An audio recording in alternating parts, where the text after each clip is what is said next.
let's talk about how we can achieve our goals and stay with our commitment. Now, I've done something today that I haven't done in the past. I've gone to a dictionary and I've written down things rather than be my spontaneous self. And so the first thing I'd like to read to you is, hi, Yvonne. Yvonne just popped up, so I thought I'd all say to you, and by the way, Yvonne is active on the telephone, will answer your questions, and all you need is to try to contact her. Now, here is a definition of commitment. Commitment is a cause that you choose that restricts your freedom of action. It means that it results that your goals to be reached are those of your choice. Now, you've agreed to restrict your freedom of behavior in order to achieve something. Now, the moment I talk with anyone about restriction, already I have resistance. Now, so the question is, why have you chosen this course? Why do you choose to lose weight? If you're not clear in your own head, then you're going to be doing things that make no sense at all. Number two, you've agreed to restrict your freedom.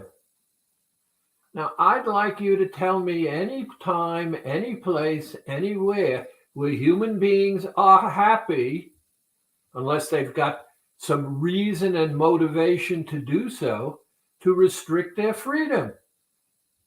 What are you doing telling me what to do? I know what to do. Now, whether you do or not is not the issue. The issue is that once you make the commitment, you have to stick with the commitment, and you have to recognize that if your commitment is true, then you are restricting your freedom. So first, why am I doing this? Have a reason that makes sense to you and be clear about it. I am doing this. I want to lose weight because, and make the because something that you are clear about and agree to. What will I get from achieving that goal? Is that what you really want? And if that is the case, you've fortified your making the choice. And something else. What do I really want? Now, very few people are clear in their own minds about what making a commitment means. Now,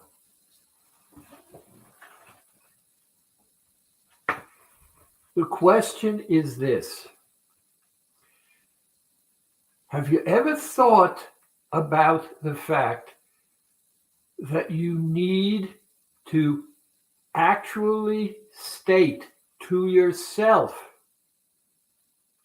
that you are important enough in your own life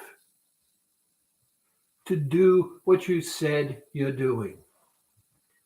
Now, one of the biggest problems that I see is that people are not clear in their own minds as to whether they see themselves as important beyond anything else to want to do what they're doing. So the program is over here in its structure, but the psychological aspects are the ones that are more important. Because in order to do the program, you have to behave in a manner that supports your commitment. And as we talk about that, maybe it can become clearer and help us be more successful.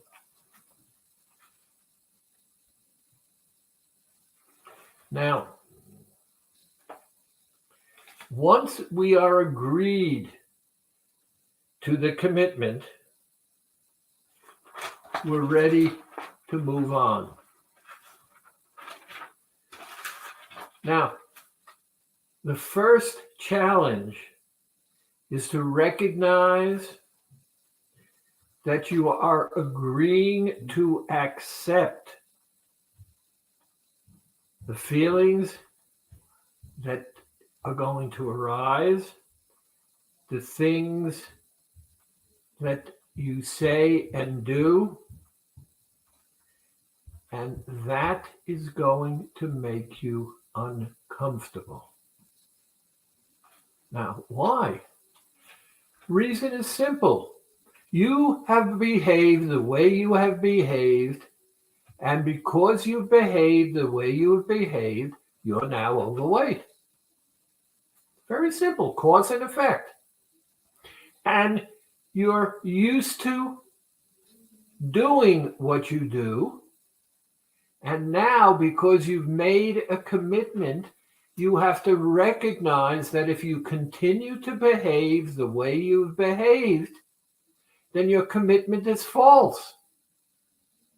So you can't possibly succeed unless you're ready in your own mind to recognize making a commitment is going to make you uncomfortable.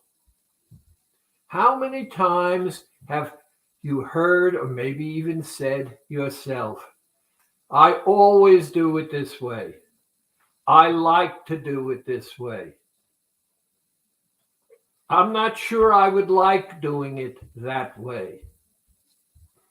All of those statements, and there are countless more, say that you are comfortable with what it is that you do, and that once you make the commitment, even though it's something that makes you comfortable to do, you can't continue to do what you've been doing and at the same time be true to your commitment. So what are we saying? We're saying that any choice to lose weight, commits you to changing your thoughts and your behavior. Thoughts and behavior. Now, example.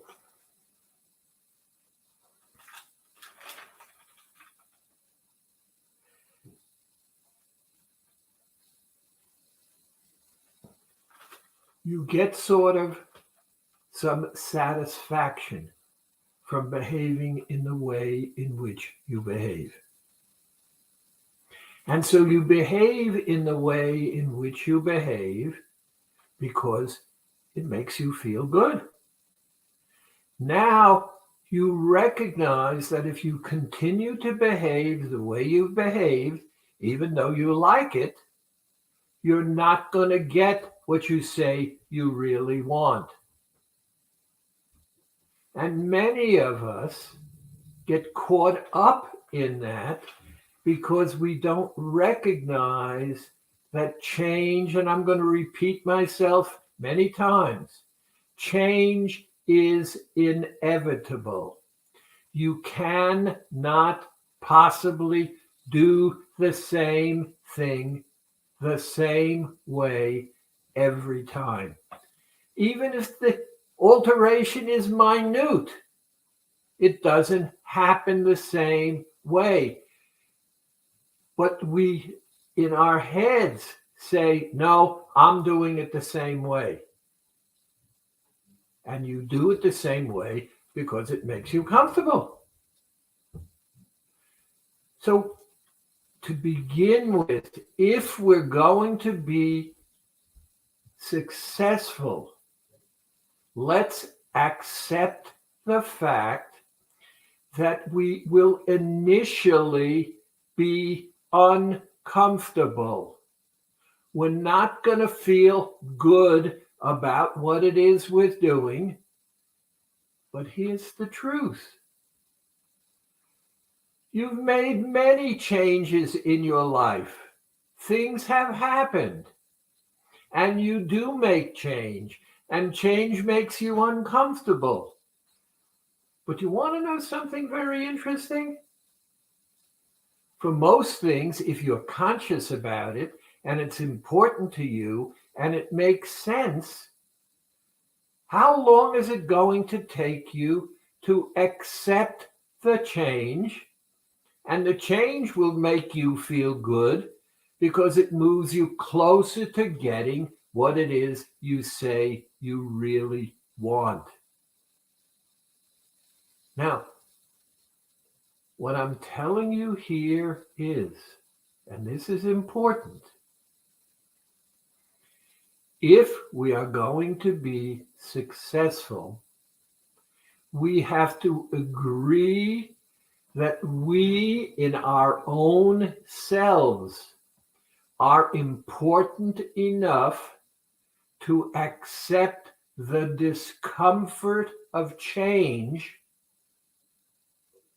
because the discomfort will get us closer to our goal, and we will get used to the change, and the change will no longer be uncomfortable. Now, following any new regimen is always uncomfortable. Living in a different house, living in a different town, changing your job, going to a new group, all kinds of changes make us uncomfortable. And let's not try to define that. Let's just accept the fact that if I'm going to be successful, I need to recognize that change is occurring in my life. I don't want that change to occur because it will make me uncomfortable. But I recognize that I care enough about myself. I care enough about myself to accept that change is inevitable, change is uncomfortable, and that change is not forever in the discomfort zone, because I will accommodate to it if I do it consciously. And so we're not talking about program. You've accepted the fact that AccuWeight Loss works. So if AccuWeight Loss works, let's not talk about it. Let's accept the fact that we've made a decision. We've made it on a rational, reasonable basis. And now we have to address it. Now, one of the issues, I've talked about it before. This guy was over 360 pounds. He called me on the telephone and he said, Dr. Schwartz, I have a question. When I was 360 pounds, I was invisible. Now, think about that, Doc. I was 360 pounds and invisible. I've lost 160 pounds. And now I'm visible. People talk to me. I'm included in circumstances and situations that I wasn't before. How is it possible to lose 160 pounds and become visible? The answer is simple. In order to go from 360 to 200 pounds, he took control of his life as best as he could. He decided to alter his behaviors, and by altering his behaviors, he lost the weight, but something else happened too. People saw that he was doing something, and they recognized that he was doing something that maybe they thought about, but they weren't doing it. And in the process, his taking control of his own life in the areas that he could got the attention of other people. Remember what I said. People are uncomfortable with change. He was making changes. They happened to be visible. He was making changes. Many of them were thinking about it or asking questions, but they suddenly recognized that he was being proactive in his own life, making himself important to himself, and it attracted other people because all of us like to feel what we think he felt in the process of losing the weight. Now, let's talk now about commitment. And I accept that I want to do it one for myself.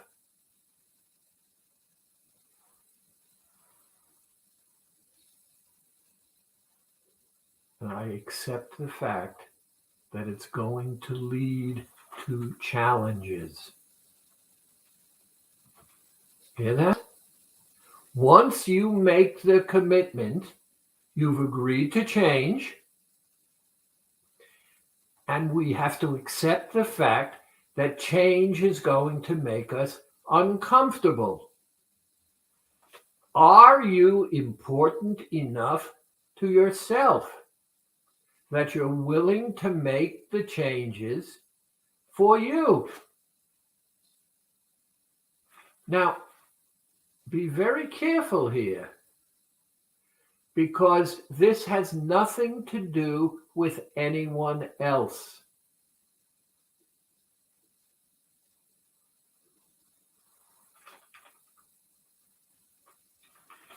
Now, I'd like to point out something else that I've talked about before. I have an opinion. You have an opinion. Since you have an opinion and my opinion is different than yours, you think that I'm wrong. And because your opinion is different from mine, I think that you are wrong. We've already got a problem. No matter what you say to me, if I'm not conscious of what it is you and I are talking about right now, you're trying to convince me that I'm wrong. trying to convince you that you're wrong. That's not why we're here today. The first thing we need to understand is most people have no idea of what they're talking about, number one. And number two, my opinion bothers them. Now, who and how and why it bothers them at this moment, we'll get to it, is irrelevant.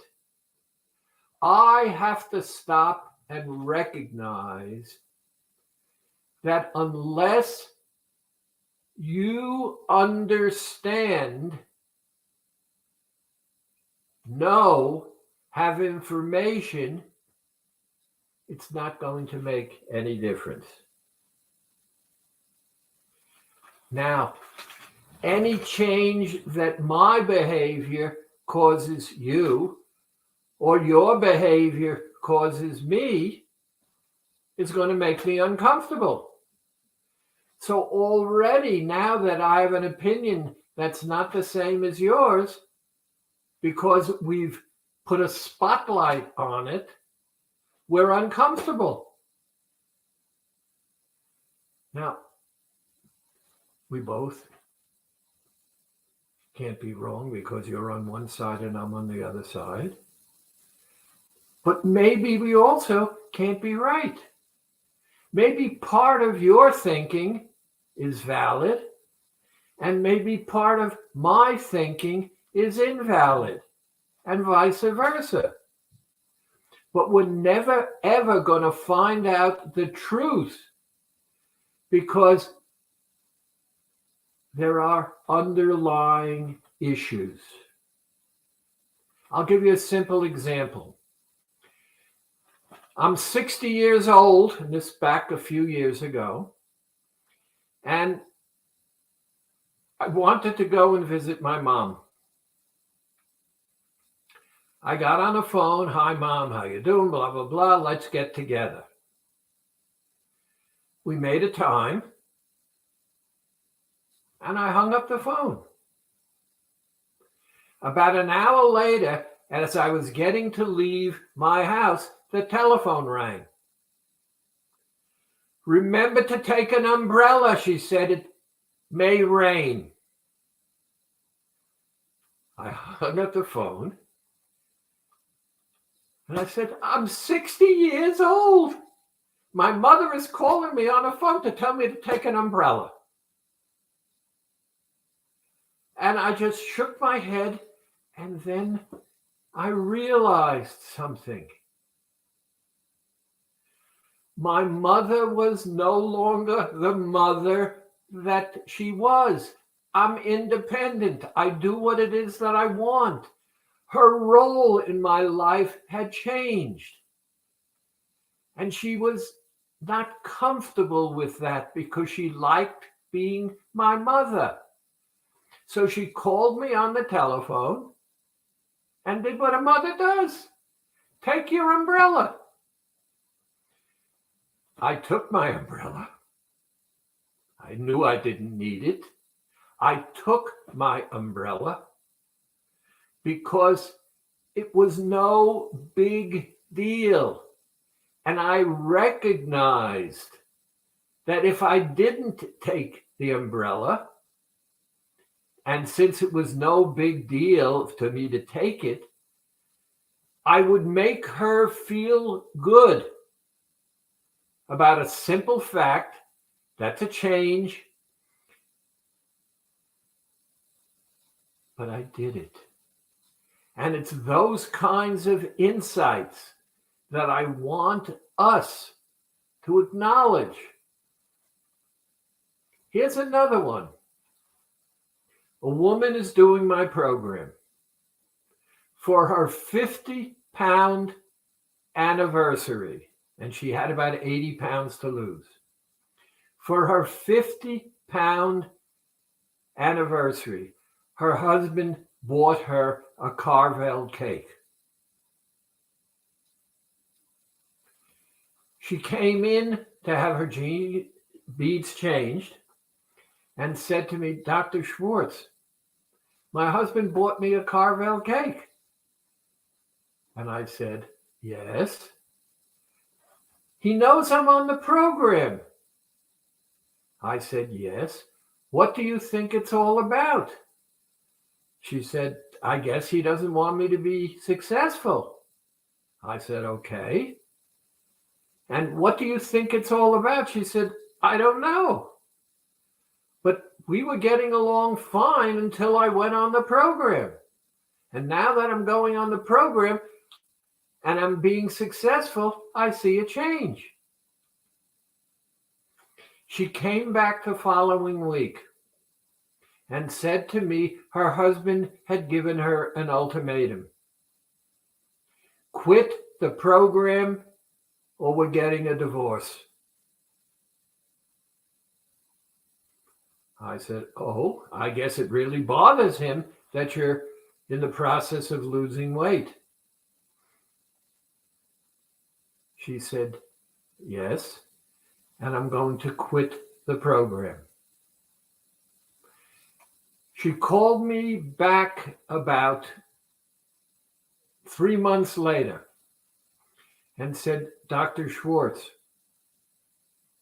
I have to tell you, my husband finally admitted to me that he was, and I can't remember what she said, I'm going to use the word paranoid. And he felt that in the process of my losing weight, I was becoming more attractive and feminine, and other men were becoming aware of me and that I would leave him. So he wanted me to stay overweight so he would be safe. And so I'm quitting the program. She called me back, I guess 2.5 years later. Dr. Schwartz, I'd like to go back on the program. I said, what's changed? She said, I've developed diabetes and my husband and I have talked about it. We're open about his fear and his anxiety. And I said, look, I've stayed here with you. And he said, then go back on the program because I would lose either way. If you leave me, you leave me. But if you die from diabetes, I won't have you. And so I'd rather you be happy and healthy. And I'm going to trust you in believing that you want to stay with me. Life is very interesting.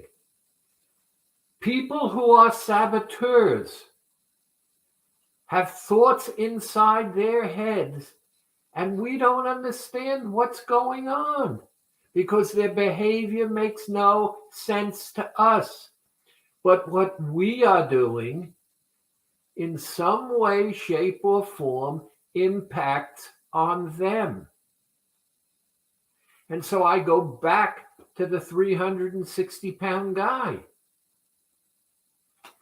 His life changed dramatically when he made himself important enough to take care of himself without imposing on other people. I want to tell you about another one, very interesting. Back several years ago, when I was working in the public schools in New Jersey, I was invited to go to a meeting and was told we would interact and do things, and they were also going to be serving food.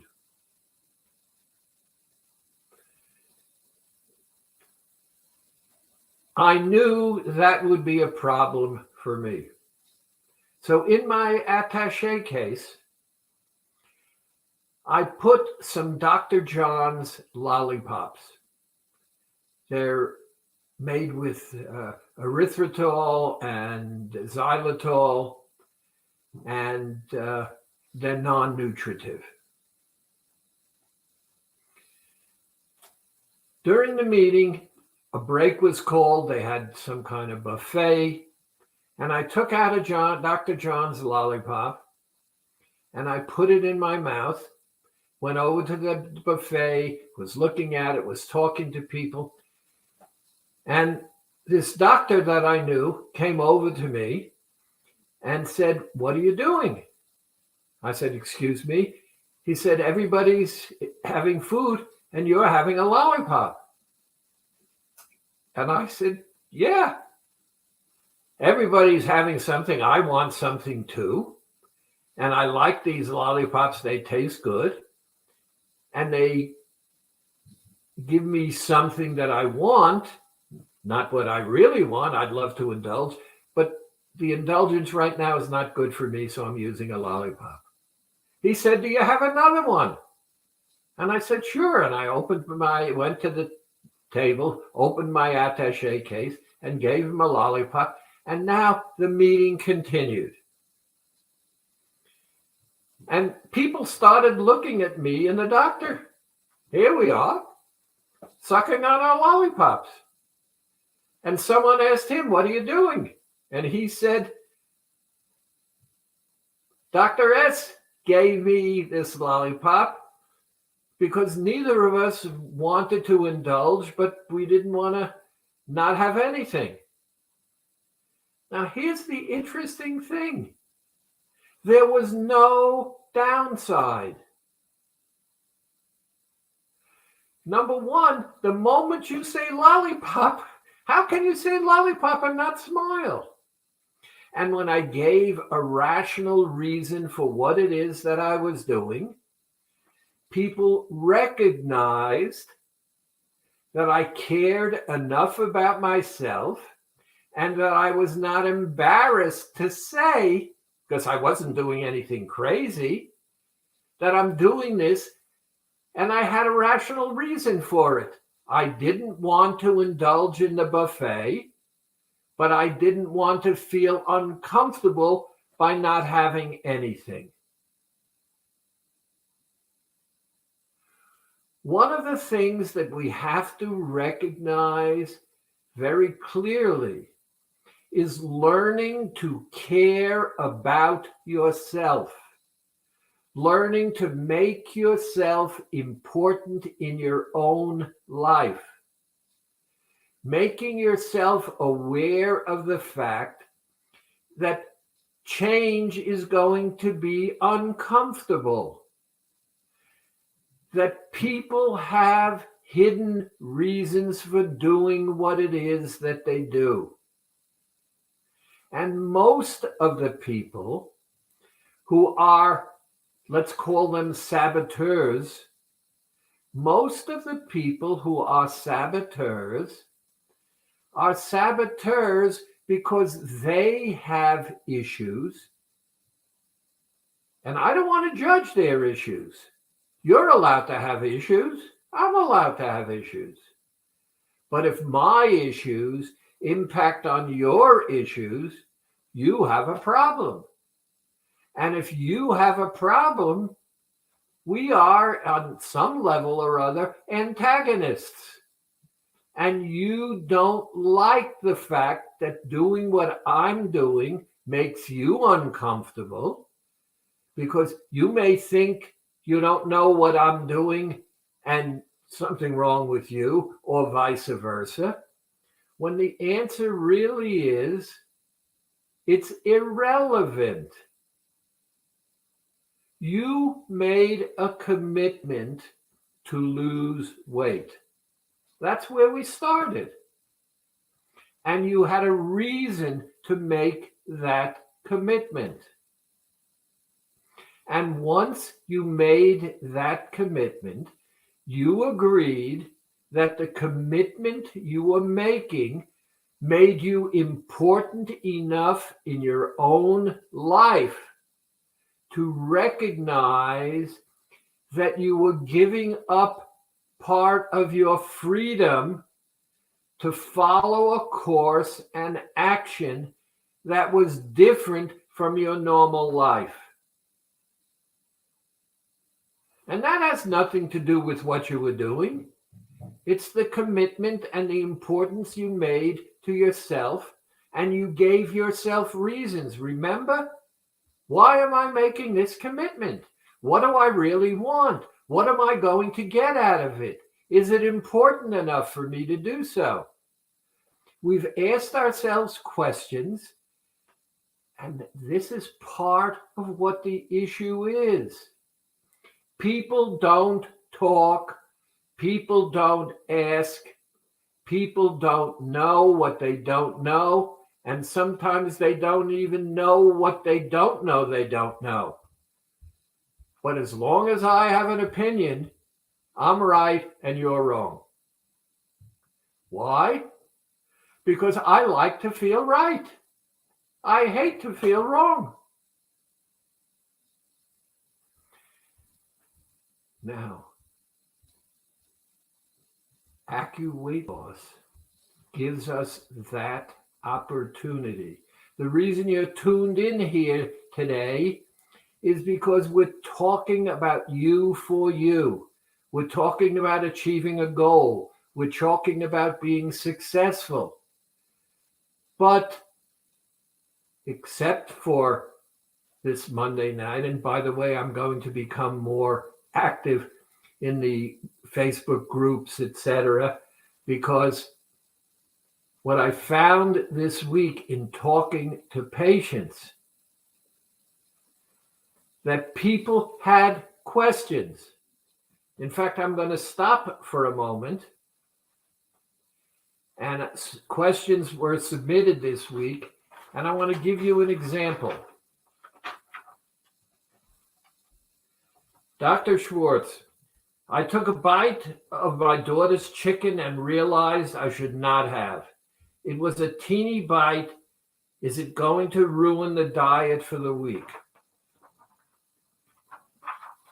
Now, start by remembering something important.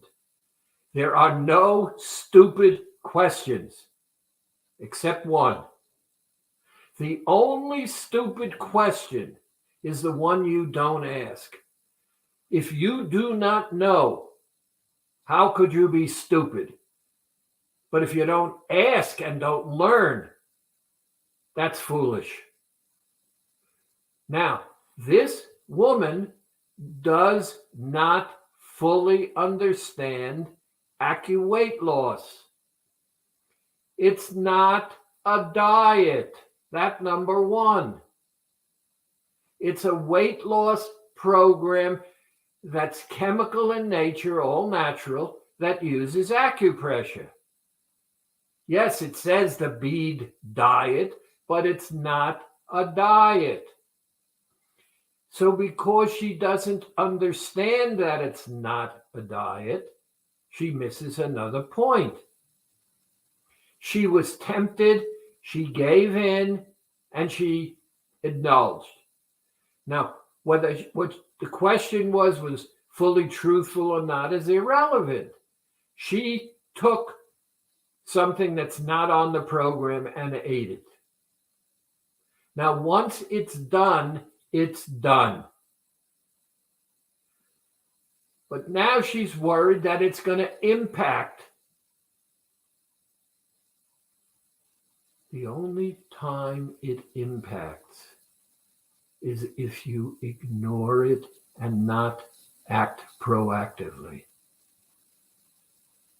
She did what she did. She was tempted. And there's a whole issue we've talked about temptation and how it impacts on our life. So let's not go there now. She was tempted and she gave in to temptation. What she needs to do now is simply say, relax. Start again with dairy days. And the odds are nothing of significance will occur. But it creates a problem. what it creates is the realization that I can cheat and get away with it. Here we go. I did cheat. I got away with it. Maybe that says I can cheat again. Now, I've had many circumstances and situations, like the woman, for example, who was having a terrible time losing weight, said to me, I am perfect. I stick with the program entirely. And we talked a little bit further. And she says to me, oh, Dr. Schwartz, what I'm hearing you say is that when I'm cleaning off and cleaning the dishes and there's some food on one of the plates or two of the plates that I like and that I eat them while, here we go.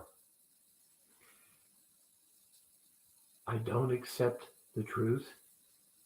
I don't ask questions. And I don't learn what I need to learn until I actually interact with other people. Human beings were not meant to be alone. That's why there are couples, there are towns, there are groups, there are countries, there are nations. People band together for many reasons. It's one of the biggest problems we have in society today. We don't recognize that people are people. You see, I have habits that come from my culture. You have habits that come from your culture.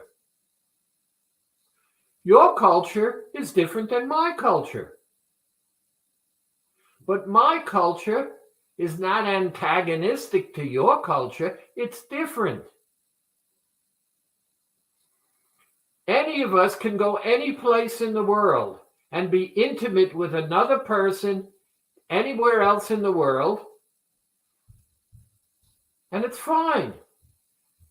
But my culture is different than your culture, and therefore my culture is better than your culture.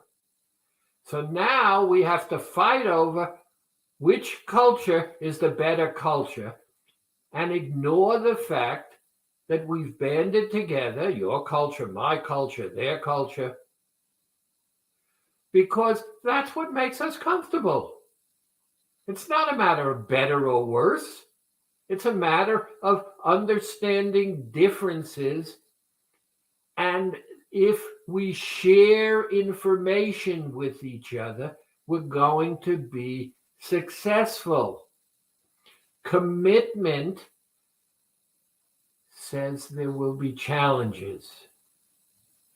Challenges say that we're going to have circumstances and situations that are going to cause problems.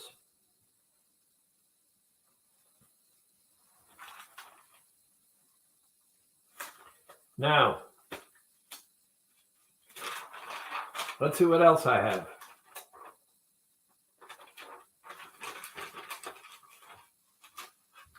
Now, the key then is how to stay centered. Don't get caught up with the sabotage. Understand that the saboteur has an ulterior motive. It's not right. It's not wrong. It's what you are doing is impacting on them. And they are sabotaging you. Now, here's one of the things I do, and I'm going to continue with this. Dr. Schwartz, yours is the most stupid, ridiculous program. You're going to make people sick. And I go, you know something? You make me really feel good to know that you care enough about me to share your concerns. I'm not going to interact with that person. They have an opinion and they know they're right. And because they're right, I'm wrong. Now, they don't care about that. They know I'm wrong and they have to win because whatever it is that I'm doing is an issue for them. So I'm going to say the truth. Thank you. You cared enough about me to tell me what you've told me. And that's important enough that you didn't stay silent and you told me what you had to tell me. I'm not going to argue with you because my job is not to convince you that I'm right. My job is to say thank you. And now we go on our ways. If they want to learn, maybe they will. But I did not say you're wrong. You don't know what you're talking about. I said thank you. And because I said thank you, look at all the ping pong, boom, boom, boom, boom, boom. I saved myself. Why should I waste that time and energy to try to convince someone about something that I do not understand? Now, with regard to that question, I'm going to say something else. If you can show me how AccuWeight Loss fits the image of that person, I'm willing to listen to you. People have opinions. They don't give you verified facts. They have no idea what they're talking about. How they form their opinion is irrelevant to me. I don't need to convince them. You need to convince yourself that what's doing is good for you, that it feels good. And because it feels good, now, just a minute. Hi, Julie. Oh, and Yvonne, if you're still there, Julie says hi to Yvonne.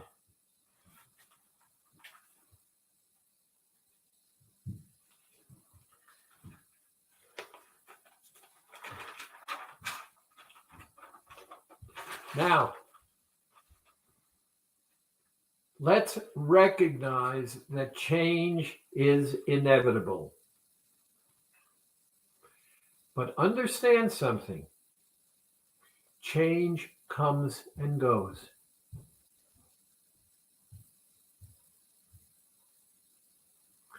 Change causes you to lose your focus. And change, if we are sensitive to it, is only temporary. You can get used to anything.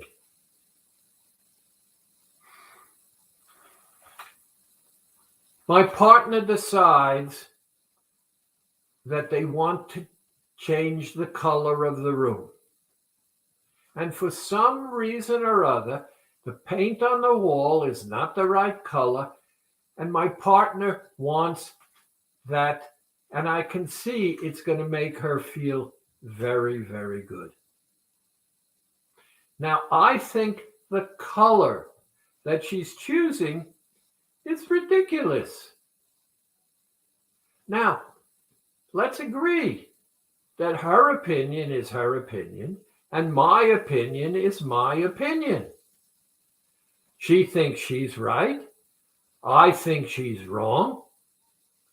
And I have my reasons for thinking she's wrong. And she has reasons for thinking she's right. Here's the question. I know that if we go with her color, it's going to make her really feel good. To me, it's just a wall. How long before I get used to the fact that it's the color she's choosing? A week, or two, a month? It's not going to take very long for my brain to simply accept the fact that it is what it is, and it is what it is because it is what it is. It doesn't make her right, it doesn't make her wrong, but it makes her feel good. So I accept the fact that it will make her feel good because of the fact that in the long run, it's not going to make a difference to me. I don't have to be right or wrong.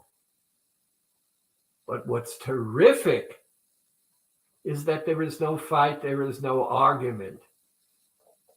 There's peace in the land.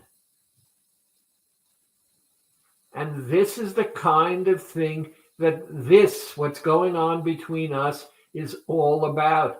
Asking questions, getting other opinions, getting insight, get understanding. How do you handle it? How do I handle it?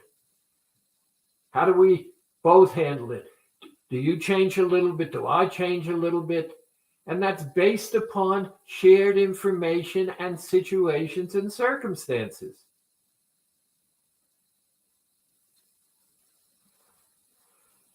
Now, excuse me a second.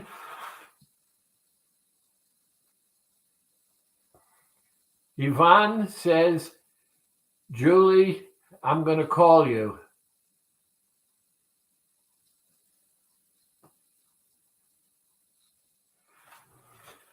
Now, what do? Number one, you must be when you are tempted to lose focus, to lose attention. You must be proactive. To be passive puts you in a position always to be victimized. Play music, go for a walk, take a bath, read a book, dance around the house, take a Dr. John's lollipop, have a Tic Tac. As long as you do something, you're making yourself important in your own life. None of us are perfect. All of us are going to make mistakes. But if we can't acknowledge the fact that a mistake has been made, and it's made already, you have to learn from those mistakes. If you're passive and do nothing, the mistake gets bigger because you're prone to make it again. But if you are proactive, you're accepting the fact that you're not perfect. It's done already. And now you have a methodology for making yourself important enough. I want to interact with you people again. I'm going to answer some questions now. And just informationally, I will not be with you next Monday. Barbara is going to do the presentation, and I should be back with you 2 weeks from tonight. Question. I have an all-day meeting on a milk day, and there is a cafeteria for lunch. It's going to be catered. Can I have one milk day, one veggie day instead of 2 milk days? so I can have salad during lunch? The answer to that is always the same.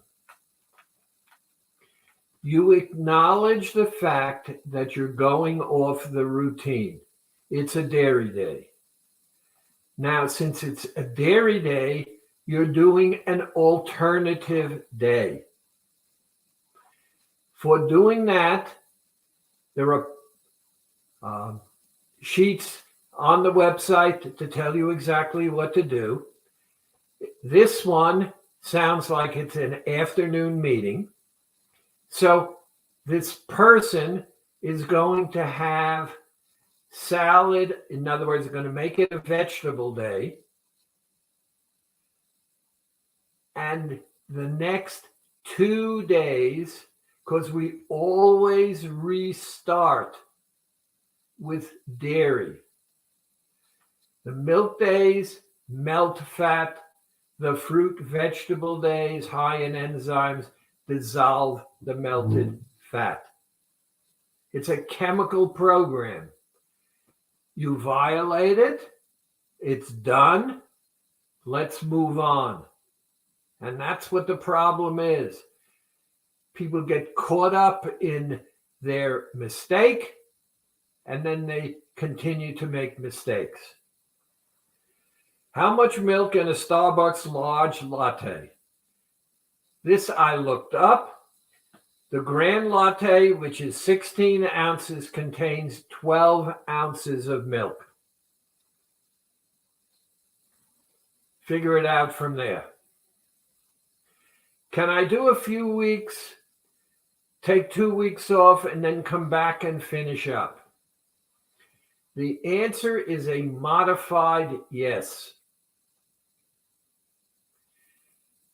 You can do it for X number of weeks. But what does going off mean?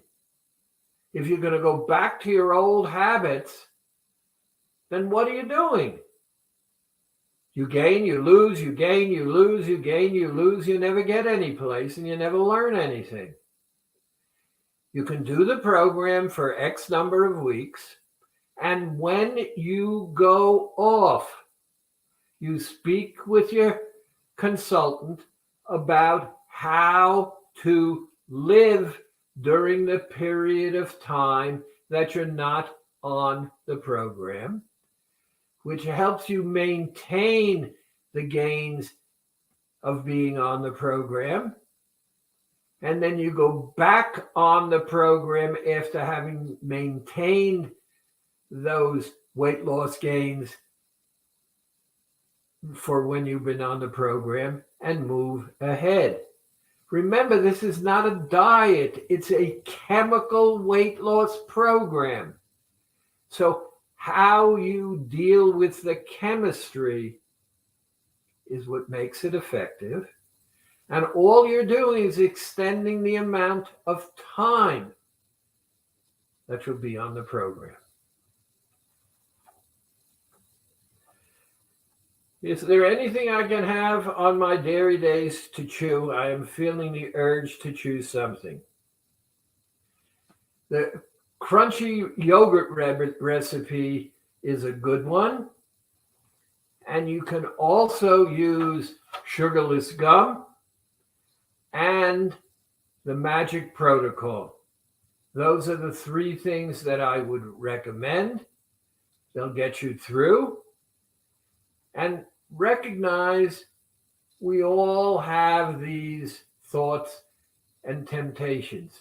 One of the reasons I personally don't like shakes, even on vegetable days, is there's a psychological component attached to chewing, and many people miss it.